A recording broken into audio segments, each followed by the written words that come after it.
Skull and Bones, the order at Yale, 15 of them selected out of every junior class.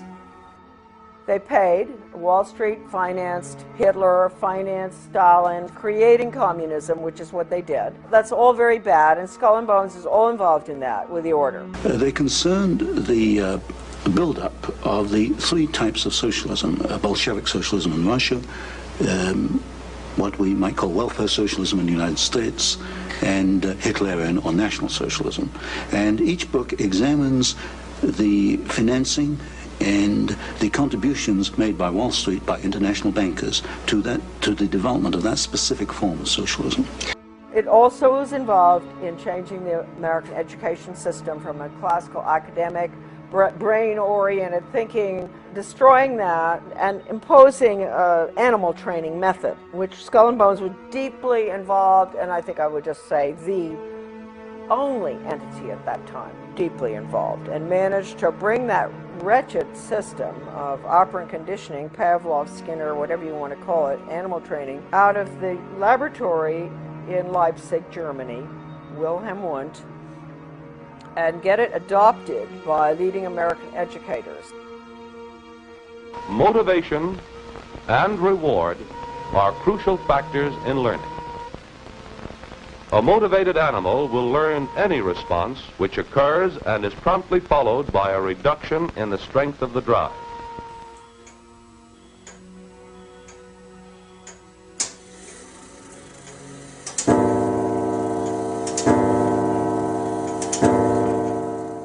My father and grandfather were members of the order. Skull and Bones was put together by William Russell in 1830, secret society at Yale University. And the connections with Germany are pretty extensive.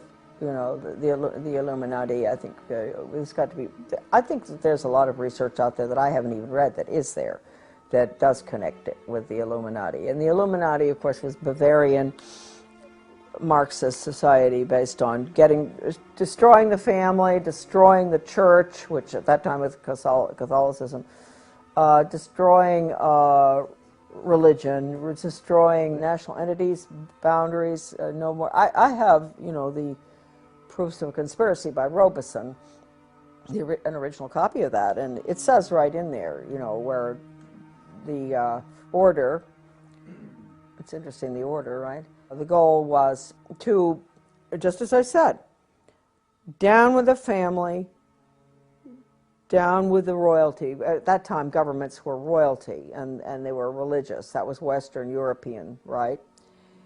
Down with nationalism, get rid of countries, drop borders. I mean, and people think that that's new. The Illuminati order, this is Skull and Bones, see? The Illuminati order documents show that Raphael in the Illuminati is identified as the same professor Karl Casimir Wundt. This is fascinating. Kirchenrat Karl Casimir Wundt, the one we're talking about, was professor at Heidelberg University in the history and geography of Baden, this town, and pastor of the church at Weiblingen, a small neighborhood town. So Wundt was connected with the Illuminati, his grandfather. Well, this is the background of Wilhelm Maximilian Wundt, who really trained the American educators in the behavioral psychology, stimulus response training type of Skinner, operant conditioning, bells, whistles, all that stuff, which does not teach, it trains for the workforce. Now, this was, the order at Yale was directly connected with Wilhelm Wundt. They sent educators over there to study under Wundt. Stanley Hall was the first one to go. This is so important, this stuff here. The Hegelian influence on Hall. Between 1870 and 1882, a span of 12 months, Hall, the American, there's a lot of information on him here too, but I won't go into it. He was connected with Skull and Bones prior to going over. They probably sent him over. Spent 6 years in Germany And he says, I do not know of any other, this is Hall talking, any other American student of these subjects, philosophy and psychology, who came into even the slight personal contact it was my fortune to enjoy with Hartmann and Fechner. There were psychologists over there as well. Nor of any psychologist who had the experience of attempting experimental work with Helmholtz. And I think I was the first American pupil of Wundt. Now, Wundt is the one we're dealing with, Wilhelm Wundt from Germany. He had the first laboratory, and people think that American psychology and all was, the psychologist studied under Pavlov, that Pavlov was the first. No. Pavlov, interestingly enough, studied under Wilhelm Wundt in Leipzig. The 12 years included in this span as an American pupil of Wundt, more than any other equal period, marked and gave direction to modern psychology. Wilhelm Wundt, 1832 to 1920, professor of philosophy at University of Leipzig, was undoubtedly the major influence on G. Stanley Hall, who was subsequently, who trained, you know, all the others, Thorndike, Dewey, and all of them, okay? And he was sent over, Hall, it appears that he had a lot of connections with the order at Yale, and that's why he ultimately ended up going to Leipzig. Modern education practice stems from Hegelian social theory combined with the experimental psychology of Wilhelm Wundt. The Hegelian theory, you know, create the problem, people scream, impose a solution type of thing. And no right, no wrong, too. Whereas Karl Marx and von Bismarck applied Hegelian theory to the political field, it was Wilhelm Wundt, influenced by Johann Herbart, who applied Hegel, the Hegelian dialectic, to education, which in turn was picked up by Hall and John Dewey and modern educational theorists in the United States. That's to create the problem, and people scream and pose a solution. That's the Hegel. Wundt is the animal training method that bypasses the brain. Wundt is important in the history of American education for the following reasons. He established in 1875 the world's first laboratory in experimental psychology to measure individual responses to stimuli. 2. Wundt believed that man is only the summation of his experience, the stimuli that bear upon him.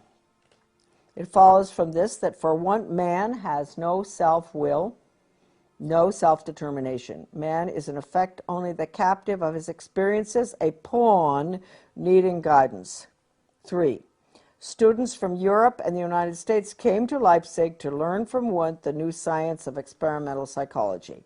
These students returned to their homelands to found schools of education or departments of psychology and trained hundreds of PhDs in the new field of psychology. The core of our problem is that Wundt's work was based on Hegelian philosophical theory and reflected the Hegelian view of the individual as a valueless cog in the state, a view expanded by Wundt to include man as nothing more than an animal influenced solely by daily experiences. This Wundtian view of the world was brought back from Leipzig to the United States by G. Stanley Hall and other Americans and went through what is known among psychologists as the Americanization of Wundt.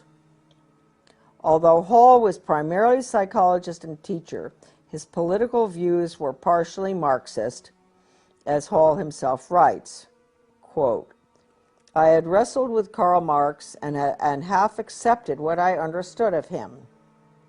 Confessions, and don't forget Karl Marx used the Communist Manifesto was basically Weishaupt. It's important to remember that. Huh? So this is really a very fine chapter out of Sutton's book, America's Secret Establishment.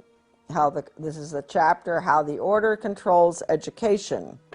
And I want to point out that nobody but Sutton in the writings on the order has ever really dealt with education. Sutton saw the importance. I mean, he'd been doing all the work on our, aid to the Soviet Union on technology and all for the Hoover Institute. But he really, he's the only one who ever connected the order with education. Yeah, you know, even this great book that we've all, that Sudden Leipzig Connection, this great book, I don't believe that Paoli Leone understood the connection with the order either. He wrote about Wundt. It's a fantastic little book. You couldn't get it. The viewers can get this book. I think it's, you know, there are a few very important books on education. I'd say that this is the #1 book on education that's ever been written, this little book. And I think Anthony Sutton agreed, because he got a lot of his work in his book on the order from the Leipzig Connection as well.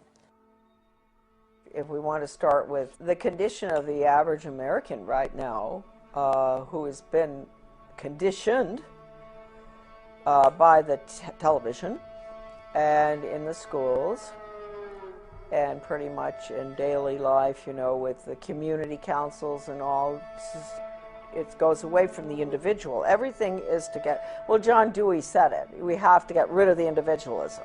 Everything goes towards the collective, the group. And ever since the early 60s or 50s, they've had the training sessions going on. They started in Bethel, Maine, National Training Labs, to use sensitivity training to bring people together in groups, and they'd all spill their guts about everything. And once you've done that, you're dependent on that person, right? Because they know everything about you. So this is the way you form the collective. It really is very interesting, the sensitivity training, how it works. And it says right in the original documents that it's Chinese communist thought control. Well, Americans have been exposed to this now, you know, certainly since World War II. And they've become little collectivists, really, groupies. They think that way. Anybody who thinks as an individual really is looked at askance, you know, strange person, you know, having an opinion that is opposite to what I've heard every night on the TV or in school or in college. Strange person, these individualists, huh? So that's what we're looking at now. We finally, this is very interesting right now. I mean, talking about the Rockefeller Foundation, the General Education Board of Carnegie, you have, this is the chart showing that the University of Chicago, the School of Education, which had John Dewey and Charles Judd were there.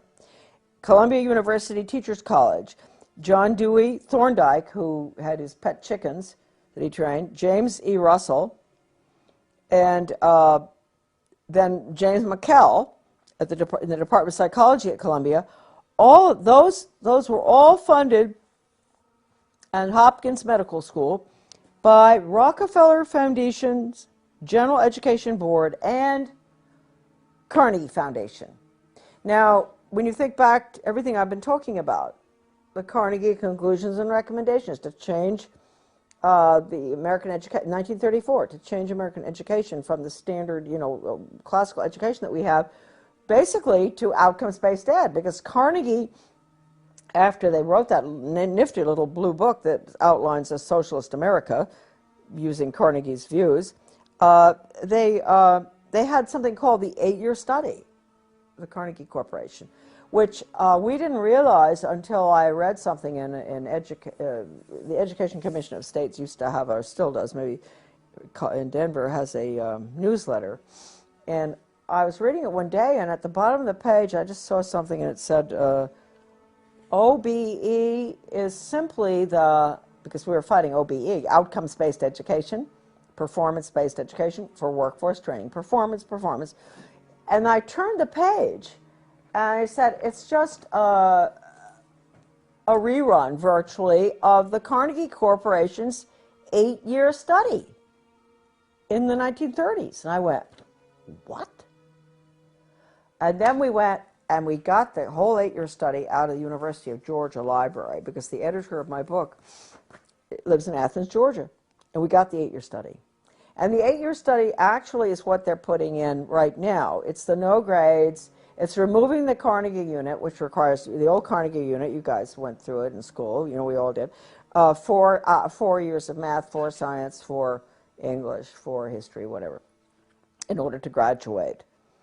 And all of that has been removed now, because the student is not focusing on intellectual endeavor. It's workforce training. And so they're taking those years away, and they're taking A, B, C, D grades away. They're taking kindergarten 1, 2, 3 through 12 away.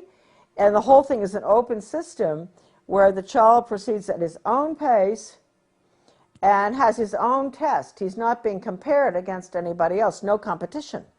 Because he is the cog in the wheel. He's being trained for the state and the corporations, not for his own upward mobility. Forget classical education. That's what they're putting in right now.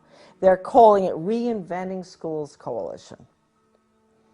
And interestingly enough, why I should be living in this small town of Dresden, Maine, where it's one of the pilots, one of the few in the country for it. I went over and I found out about it. Their whole goal was to turn education on its head into training, which is exactly what they want to do, because if you take the Carnegie's little conclusions and recommendations for the social studies, forget social studies, okay, I don't know why they call it that really. It was really conclusions and recommendations for the destruction of American education, that little book. By putting that new system in, and the very people who signed off on that report were involved in all of this. Columbia, George Counts, Rudd, Ballou, you know, all the names. And so Carnegie, whereas you had Hopkins and University of Chicago and all were putting in the method, Carnegie was advocating the change of our formerly free market system to a planned economy, Soviet style, through the schools. That's the little dark blue book, Conclusions and Recommendations.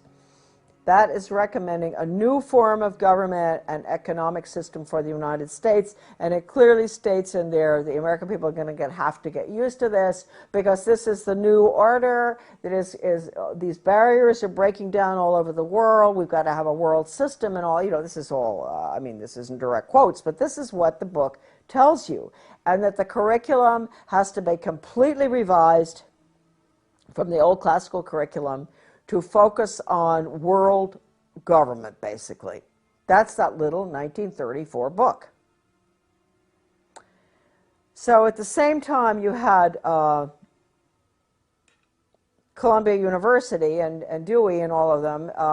Dewey had, you know, a lot of them had been to the Soviet Union, George Counts, and they were just saying, this is the most wonderful system, blah, blah, blah. Well, you know, I think Counts recounted or recanted sort of at the end, you know. I think he realized, because things were getting pretty brutal in the 30s under Stalin. It was pretty hard to defend the system. But anyway, the goal, I think, people will always ask, well, why on earth did Wall Street finance the Bolshevik Revolution? Why would they do that? Well, I think they did it because Russia was a very, I don't think they did it because they were atheists or one thing or the other. I mean, William Boyce Thompson, he was first head of the Federal Reserve, I think. He put 100,000 of his own money into Russia. I think it was all greed, personally. I think that's why they initially started supporting the Bolshevik Revolution. I think they wanted to be in control of the natural resources. I'm talking about America's Secret Establishment by Anthony Sutton. I knew Anthony Sutton. We met. We both were working on U.S. Soviet policy. I used to be in the State Department, so I was interested in that too. But one day, you know, he said, you know, I'm interested in the influence of the order at Yale, and I said, oh, you are? And interesting enough, I had just the day before received the copies of the membership in 3 or 4 little books. They're actually, we can take pictures of them if you want. I have them. And he said, you have the membership list? And I said, yes. And he asked me to send it to him, and I did. He promised he'd get them back, which he did. And he told me, he said, Charlotte, I've been doing research for the Hoover Institute for several years on U.S. aid to the Soviet Union and wondering, what on earth are we doing? Why are we building up our enemy? I just couldn't understand it. And he said, when I put all those names on the membership list that you had out on the dining room table, all of a sudden everything made sense.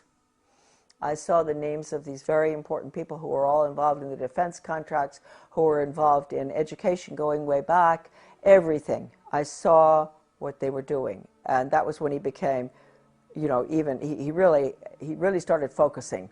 And he wrote the book after he got the list.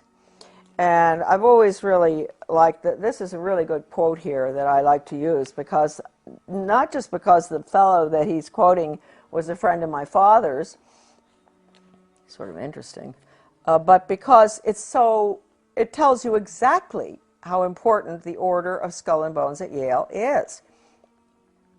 People say, oh, it's a little boys club, and they ignore it. They ignore the fact that John Kerry and George Bush were both running for president. You know, they didn't, I mean, isn't this sort of weird that out of an organization that has a maximum, I don't know how many, maybe 12,000 members or less, you know, since its creation, I don't know how many there are, that we would end up in a country of, what, how many million are we? Having two people running for president who are out of Yale, the Order of Skull and Bones? I mean, that just doesn't make sense. So anyway, this is a quote that he has. This is from F.O. Matheson, who was Skull and Bones, 1923. My father was too. To Donald Ogden Stewart, Skull and Bones, 1916, an older guy. In regard to Matheson, they called him Matty, Matty's upcoming appearance before the House Committee on Un-American Activities. So he's writing to his other Skull and Bones buddy, you know, soothing his concerns, saying, don't worry, we'll make it. We're going to get by here. You know, we're going to get our agenda in, basically. So Matheson says, quote, as long as we have somebody from Bones, himself, right, who can bring pressure on the committee, I should think we'll be all right. So that's a very important quote. Now, Sutton goes on here, and he says, for over 170 years, these people have met in secret. From out of their initiates come presidents, senators, judges, cabinet secretaries, and plenty of spooks, CIA. They are titans of finance and industry, and they have just recently installed a third Skull and Bones president of the United States, George Jr., right? George W. Bush's secret name is Temporary.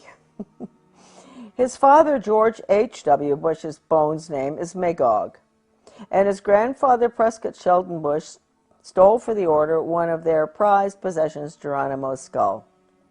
But the Order of Skull and Bones secrets have always been safe with the press, of which much they owned. They owned, and that's why I think earlier you saw in this video, I mentioned that, or maybe I didn't, I've been writing letters to the press since 1975 that, with a direct quote from a communist, that regionalism is communism. And I've had other articles published, but they would never go near that. Either they would take that quote out, because that's the quote from a communist writer for the Daily World, writing for their own journal, the Daily World. And so when you talk about the control of the press, it's complete, the major media. I don't have to tell you folks that probably, but anyway. All right, no, Skull and Bones, Bonesmen, here's a little list. Time Life Fortune's Henry Luce, Newsweek's E. Roland Bunny Harriman, right? Cowles Communications, Alfred Cowles. National Review's William Buckley. Boy, he took us to the cleaners, didn't he? Atlantic Monthly's R.W. Davenport. I guess Buckley was the one that managed to get the conservatives in line, so they're supporting a planned economy and all, right? He said that he said that John Kenneth Galbraith was one of his best friends and he admired him. So, Did he repudiate the Birchers? Oh, yes. Yes, went after the Birchers. He did terrible things, Buckley. Atlantic Monthly's Davenport, among others. If the order is mentioned in the establishment press at all. Bones is defined as just a staid wayside for students. Its glory faded. This book is extremely important. You can go on the internet to get it. You said Alex has got it, is that right? I think we do. You're right. Anthony Sutton was educated at the Universities of London, Göttingen, and California. While research fellow at the prestigious Hoover Institute, he produced the monumental 3-volume series, Western Technology and Soviet Economic Development. Other books include The Best Enemy Money Can Buy, Wall Street and the Bolshevik Revolution, Wall Street and Hitler, and many others. All right, this is a picture of my grandfather, Samuel Clifton Thompson, born in Pottsville, Pennsylvania. And this picture is taken just before he went out to South Africa as a mining engineer to open up the gold mines in South Africa. I might point out that he was the first member in the family from the Order of Skull and Bones. You'll be seeing later, you're going to see a picture of Grandpa and my father is coming up. Hold down a little bit. Okay. There you go. Right there. It's perfect. Thank you. And he lived out there from around 1897 and was there during the Boer War, and they returned in the breakout of the First World War I. My father was born in South Africa, obviously, and my grandfather met a lovely gal from Australia.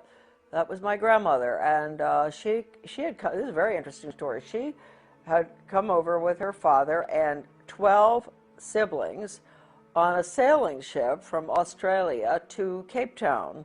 My great-grandfather from Australia had emigrated from England and was the clerk of the works or something in Melbourne, Australia. And they had all those children, and can you imagine?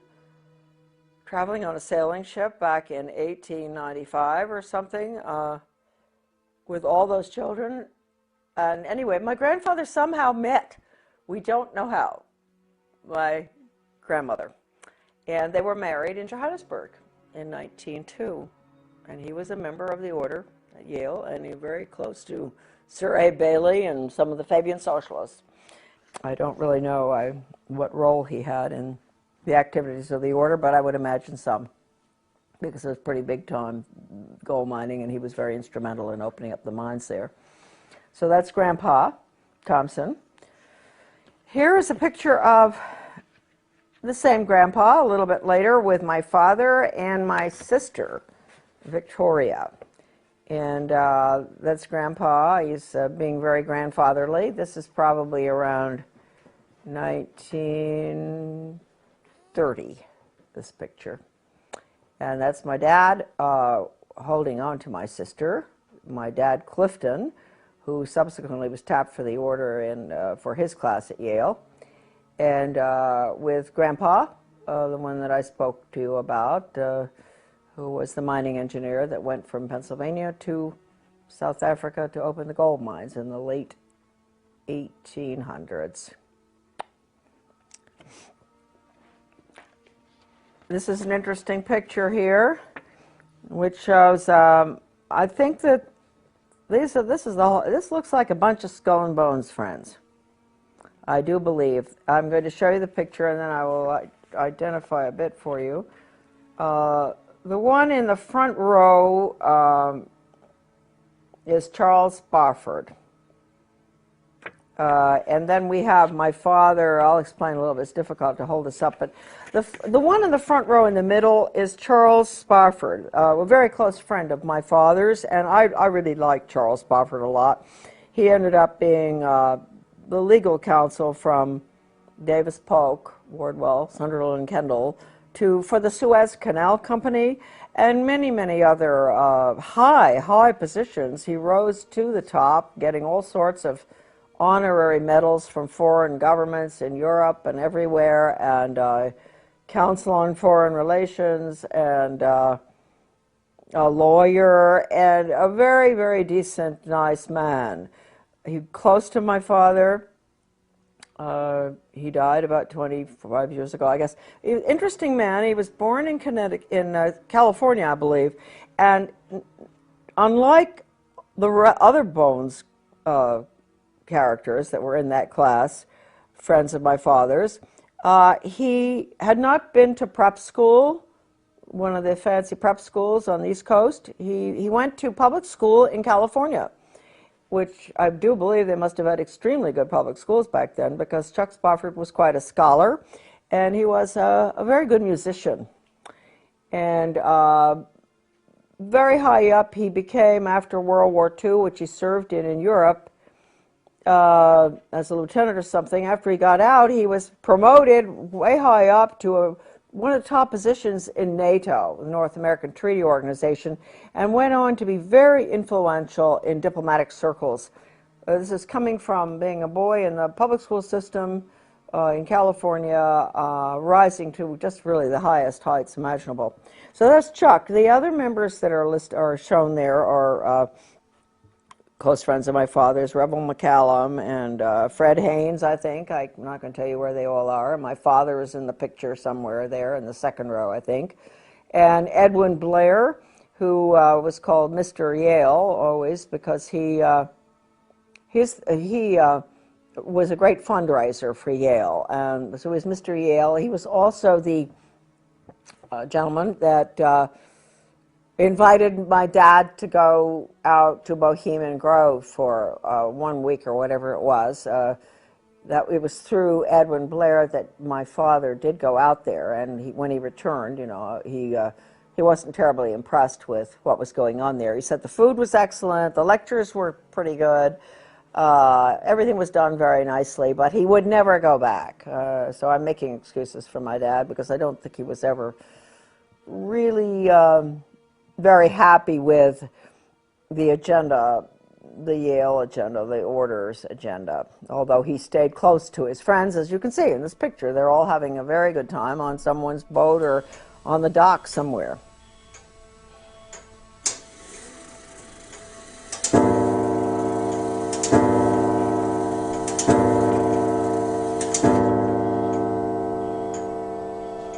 This is the Skull and Bones grandfather clock.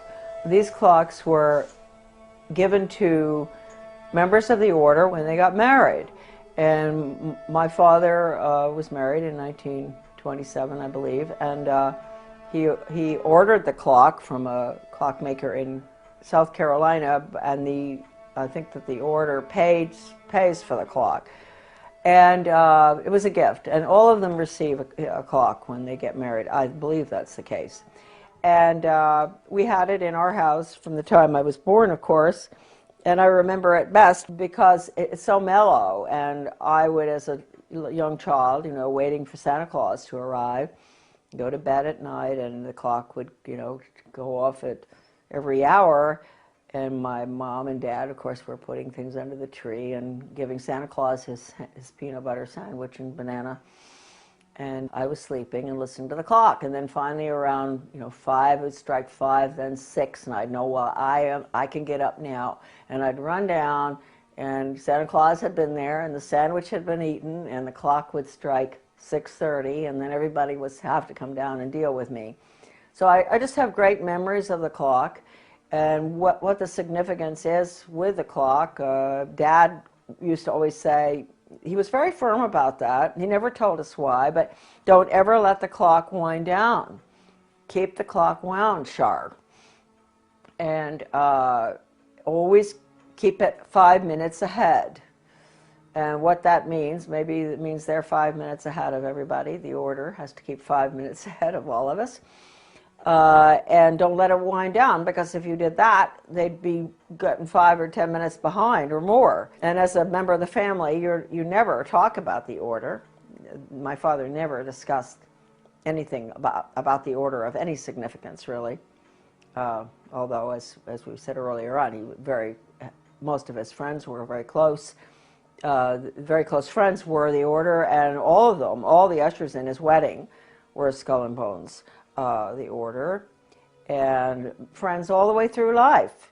But that had nothing to do with his own personal beliefs and all. He did not, he was not involved in any major political decisions affecting our country or our schools or anything. He was a wonderful mayor of several towns, a very strict constitutionalist, which certainly doesn't go along with what the order stands for. I mean, he would really cause trouble on the board if anybody deviated from the Constitution. So that's just a little bit of a defense of a member of the order, my dad. And as you heard earlier on, you know, before he died, he did say that he would help me if he could, if he had longer, right?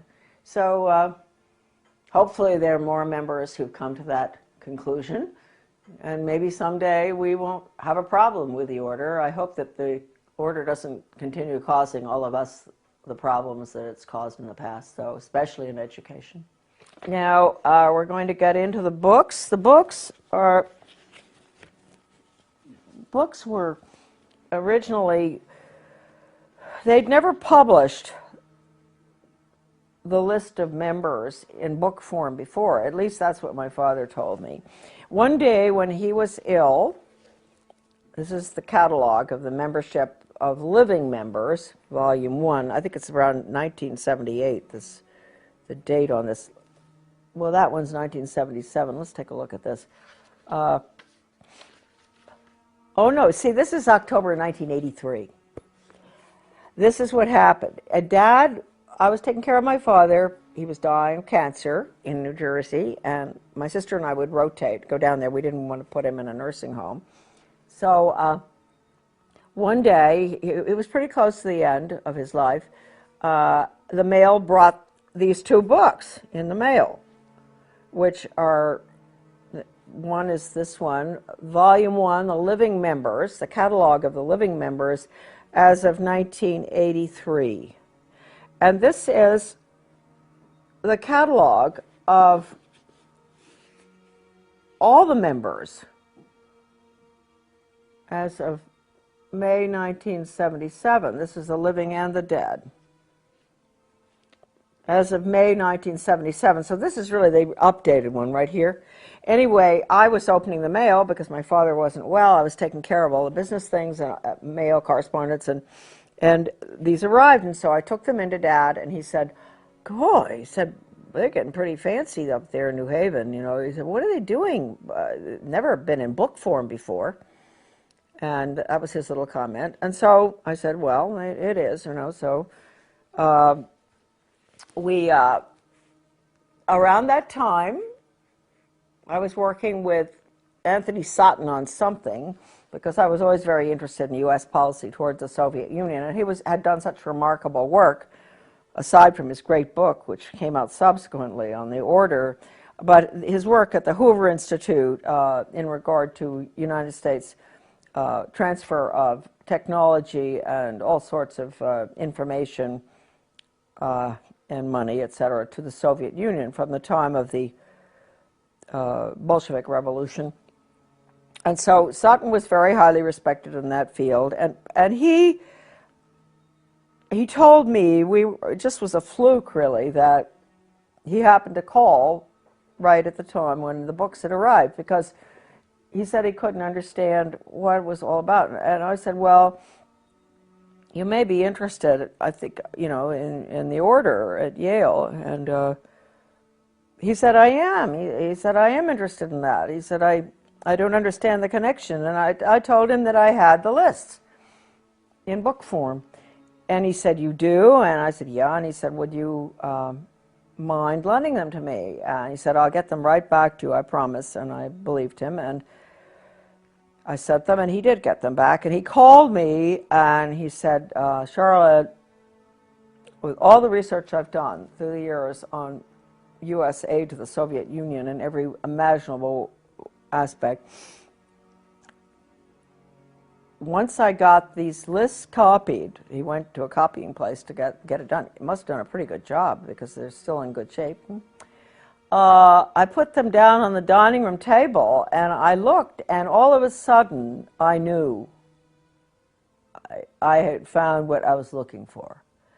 I had found the names of the people involved in the foreign affairs of the United States, especially in the transfer of secrets and weapons, etc., and nuclear stuff to the Soviet Union. And banking as well as banking. And he said, and he also mentioned Hitler. He said, I saw the movers and the shakers, and it became very clear to me that this one organization was, if not totally responsible, almost completely, really up there in responsibility for American foreign policy and economic policy. And so, and then subsequently, we found out education policy. I didn't know that at that time that Sutton was that deep into doing the research on education. I think he did the best job on education research of anybody I can possibly think of, using, and I'll show you in a minute, the incredible research done by, in the Leipzig Connection by Lance Leone, the Leipzig Connection. I'll show you a picture of that book later. Sutton used that, I used it. And anyway, that is the history of these little black books, which he returned to me. And he was a very great gentleman. He said, I really didn't ask him to keep my name private, but he decided on his own not to let anybody know where he got them from. And evidently, when after my father died, he did, I guess, tell somebody, or maybe he didn't ever tell anybody. I'm not quite sure. I told people. I didn't really care, But I do want to point out right here, at the end of my father's illness, before he died, because he had heard me discussing foreign affairs and education, especially with Phyllis Schlafly, who was putting together the book Child Abuse in the Classroom, which is a great book for parents out there watching if they want to really find out all about truly documented programs that were used in the schools between 1965 and 1985, when we had the Protection of Pupil Rights Amendment hearings. The documentation is in that book, Child Abuse in the Classroom, which is at AmericanDeception.com. A marvelous book. And Phyllis and I, at this time, when I was taking care of my dad in 1984, were talking on the phone constantly about what was going on with global education, all the horrible values-destroying programs, role-playing, psychodrama, the worst stuff, death education, survival games where the kids have to decide who's going to be allowed in the lifeboat and who isn't, depending on what your category is in life. This stuff, my father was listening from the other room, because we had him downstairs in a room next to the kitchen so that we could take care of him. And so he must have had some, I think I brainwashed him. I think I brainwashed my father at the end of his life, because a week before he died, he looked at me. First of all, I said, did he want to read the New York Times? He was not, he really was at the point where he didn't read much. And I gave it to him, and he just threw it on the floor. He was lying in bed. He threw it on the floor, and he said, if I had more time, I'd help you. So that was really wonderful, that at least I feel at the end of his life, at least he understood his daughter. That was nice to know. He used to say to me, Shar, you're a very good writer, but I don't know whether I like what you write about. And I thought, well, that's a compliment from you. You're a good writer, too, and a speaker. He was always a very fine speaker. But I thought, okay, I've come a long ways. He thought I was a good writer, but didn't like what I was writing about or what I was saying. And then finally he said, if he had more time, he'd help me.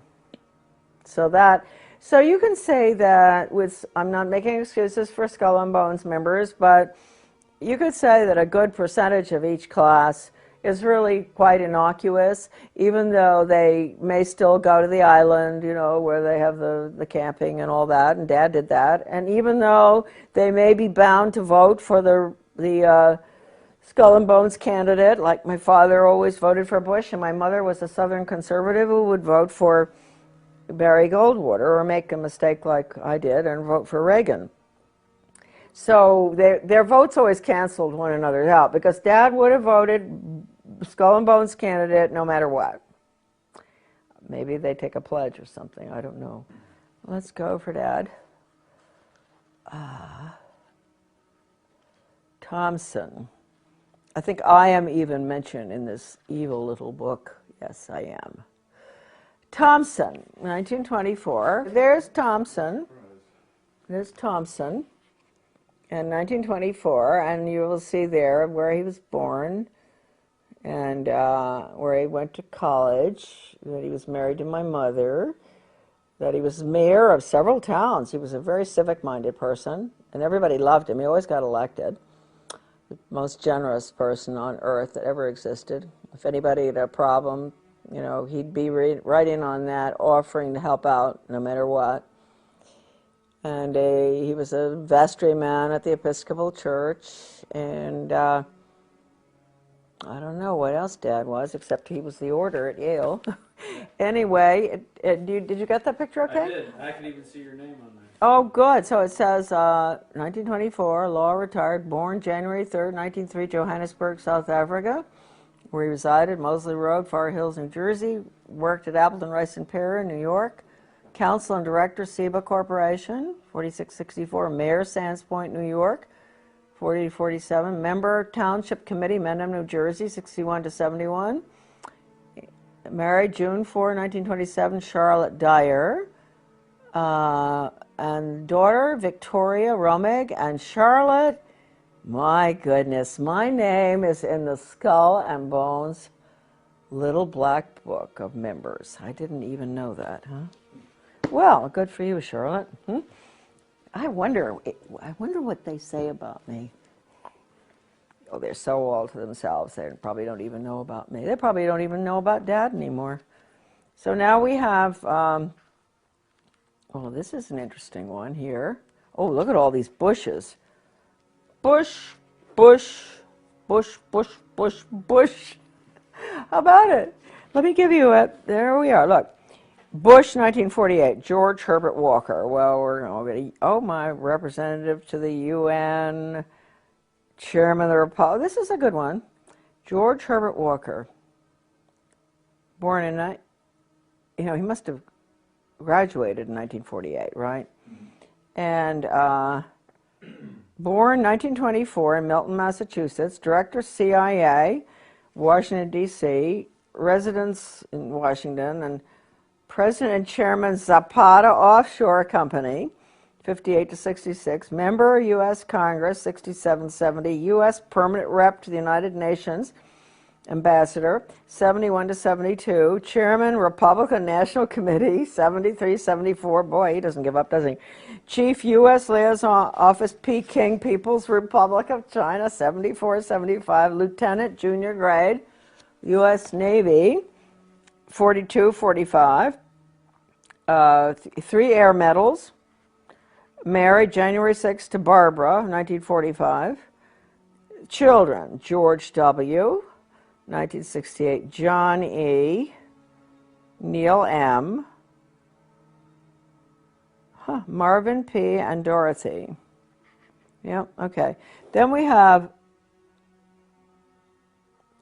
gosh, George Jr., 1968, born, I mean, that was the class. He was born in 1946 in New Haven, resides in Houston, Texas. That's all they have for him. Oh, this is an old book, see? Yeah, okay. Then James, I never knew about James, did you? Yeah, he's the brother. Well, I've heard about him. Okay, and I knew about the girl. Yeah. Bush, 1953, Jonathan. Oh, I knew about him. He used to park his car in our garden in Camden before he would go out on sailing trips. Somehow we must have met him. He was very nice, Jonathan. Yeah, he'd be gone for about a month on the island, whatever island, Vinyl Haven or one of them, and he would leave his car in our garage or in our parking lot. And he was a rather nice guy. And then we have Prescott, in 1917. That's the year for him. That's important. He was born in 1895. Columbus, Ohio. Died in October 8, 1972, New York, New York. Greenwich, Connecticut Republican Town Meeting, 32 to 52, moderator. Yale Corporation, 44 to 58, U.S. Senator, from Connecticut, 52 to 63. That was a long time. Formerly partner Brown Brothers Harriman, see, you got all that. And in August 6, 1921, Dorothy Walker married Dorothy Walker, and their children were George, Jonathan, William, and Nancy. Okay, that's that. That's the Bushes. We could go through a lot of people. You know what's interesting? Let's just take a look here. We're in BU. Let's take a look at Buckley, huh? The great leader of the conservative movement, huh? Buckley, William Frank. He graduated in 1950. This is the guy that was put up there as a good, a friend of the socialist economists. What's his name? The really socialist economist? I can't remember his name. They were always such good friends. I always wondered how that could be. No, I can't remember right now, but he's very well known. Anyway, Buckley. Buckley. Gosh, there are a lot of Buckleys. There's Christopher Taylor, New York City author, editor, journalist. I wonder if he's related. Chief speechwriter, the Vice President of the United States.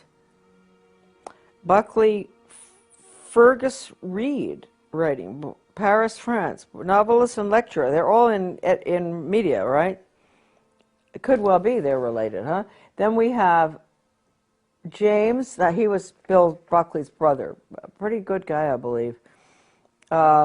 He was president of Radio Free Europe, Radio Liberty, in Munich, West Germany. What a joke those places were. They led the poor Hungarians. We let Hungary go right down the tube. We did all the broadcasting to get them to revolt with Radio Free Europe, and then they revolted, and then the Soviets struck in 1956, I guess, and the Hungarian Revolution.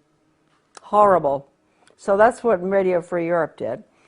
Well, it must have done some good things. Okay. He was U.S. Senator from New York, in the Navy, married, Peter. He was U.S. Senator from New York for a very short time, and I wondered why. He went in and he never ran again. This is his brother. Okay, now, here we got William Frank Buckley, born in 1925, President National Review. He was associate editor of American Mercury, which, you see, so he was really, that was very good. That was a really true blue, wonderful conservative magazine that he was editor of. That's rather interesting. He went in there early to, do damage everywhere, I guess. Editor-in-chief, National Review, syndicated columnist, TV host, Firing Line, chairman of the board, Star Broadcasting Group, author of several books, appointed by Nixon to 5-member USIA Advisory Committee, 1969, appointed by the President, public member of the U.S. delegation to, 28th General Assembly of the UN. Host of PBS Great Performances, Brideshead Revisited. Second Lieutenant, U.S. Infantry. Well, that must have been tough. When was that? 44 to 46, right at the, that's the nasty end of the war. Married to Patricia Taylor. Okay. Bundy. No. But he was confirmed CIA, wasn't he? He certainly was. With Ward, what's his name, and all of them. Maybe they don't put that in. CIA, huh? And here we got Frederick McGeorge Bundy, the one that's listed in the NEA's Cardinal Principles Pre-Planning Board. This is very important. So at the top, the NEA has all these characters, these rotten leftists, educators and government people, top skull and bones people. All right. There's McGeorge Bundy, and there is Frederick McGeorge Bundy. Isn't that interesting? So McGeorge Bundy's the one we want. His brother was the other one. Is that something? 2 brothers were the order at Yale. This is sort of fascinating stuff. And then William Bundy.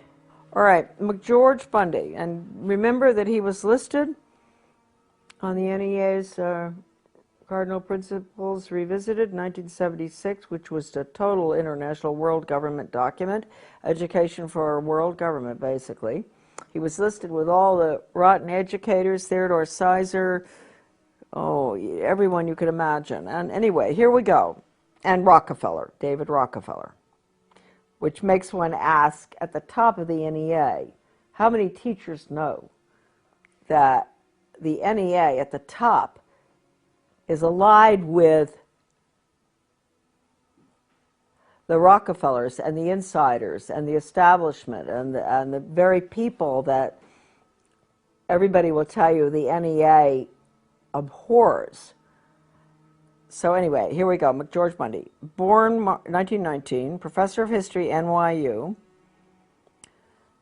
lived at 133 East 80th Street, New York. They all have good addresses. Lecturer, associate professor of government, dean of faculty, arts and sciences, 53 to 61 at Harvard. Arts and sciences, that's interesting, huh? Special assistant for national security affairs to President Kennedy and Johnson, 1961 to 66. President of the Ford Foundation, okay, Brown and Gaither, 1966 to 79. He was 10 years after Gaither. He knew, same thing that Gaither told Dodd. Captain United States, 1942 to 1946. Can you imagine? They were really in nasty wars and all. Maybe that's what caused them to be so world government oriented. I don't know. Well, they learned it at the order at Yale, I guess. Okay, nothing more of interest there. Married to Mary Lothrop, the children and all. And then William Bundy. Okay, this is another one. This is the other one that's important. Journalism. This has got to be his brother. Editor, Foreign Affairs. Okay, CFR. Yale Corporation, Covington Burling Law Firm. He's a very important one. This one. Columnist, Newsweek. Oh, whoa. Staff Director, President's Commission on National Goals. That was a bad commission. Maureen Heaton covered that in her book. National Goals, all right. Deputy Assistant Secretary of Defense, International Security Affairs. Assistant Secretary of State for East Asian and Pacific Affairs, 64 to 69. Major Army Signal Corps, August 41. They were all in the war. Legion of Merit, British MBE. Married to Mary Atchison. I wonder if that's Dean Atchison's. I don't know. Michael and Christopher. Okay, well, you know, really, these people are something else, aren't they? They are important. They are very important.